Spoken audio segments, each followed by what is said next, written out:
Everlast. So I remember your homeboy. What's his name? I don't remember.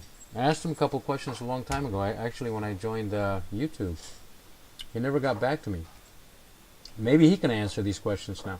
You're wondering why God was smiting everything that was pagan, God of Israel in the Bible, which your Quran tries to copy, right? And we talked about that. Remember, I asked you since the Bible is corrupt, the one we have right now, it's untrustworthy. The original one is not around, you said. Then how do you know this one is not correct? What do you have to compare it to? Blackmailing the Bible, right? But your Quran tells you to follow this Bible. Muhammad is sure that Allah will preserve it. Right? But you said, well, wait a minute, God made a mistake. Allah made a mistake and gave it to man. Your Allah, if he makes a mistake, then he's not God in definition. Remember Webster's? God is perfect. He knows everything. He can't make a mistake. But you said on the second run, since he learned from his lesson about the Bible, on the Quran, he made sure he gave it to Muhammad. And he promised this one wouldn't be defiled. Because he didn't know the first one, which was the Bible. He got caught off guard, right? You didn't answer that one.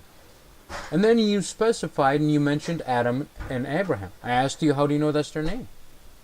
How do you know? You said the Quran told us. Those people were gone 4,000, 5,000 years before the Quran.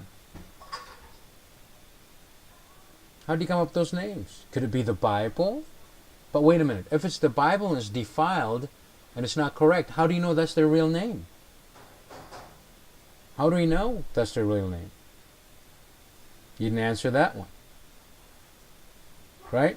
And I told you worship big black stone box in Mecca. When you bow to it 4 times a day, and you're facing it, make sure all Muslims, the ones in the east are facing west and the ones in the west are facing east, to face to that one transmitter box, you worship the box. That's what we call it. Now, your buddy, he had a problem with Deuteronomy, how God was smiting everything. Do you want me to explain that to you? Why God was doing that? He's sovereign. He can do that. He's the creator. He's the God that you try to paint and call him Allah. But he's not Allah. Somehow he elected Moses and Israel, the Jewish people. You're not having that, right? Now, let me help you. He smited everything in order to keep the gene and the seed of Abraham clean. Right? To lead to what? To have a perfect Messiah, a Jewish Messiah called Jesus Christ. Now, let me branch off and explain to you where your pagan ancestors come from. Not you.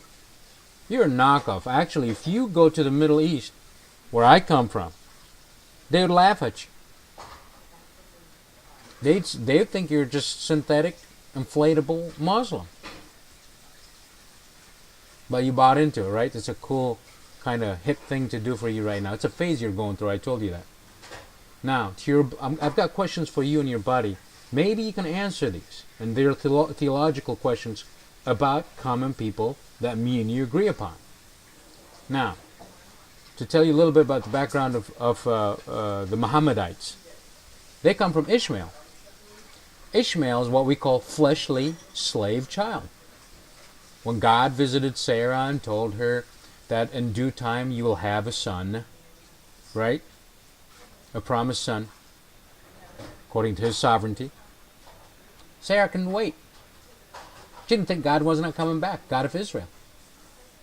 What did she do? She told Abraham to sleep with the slave woman Hagar.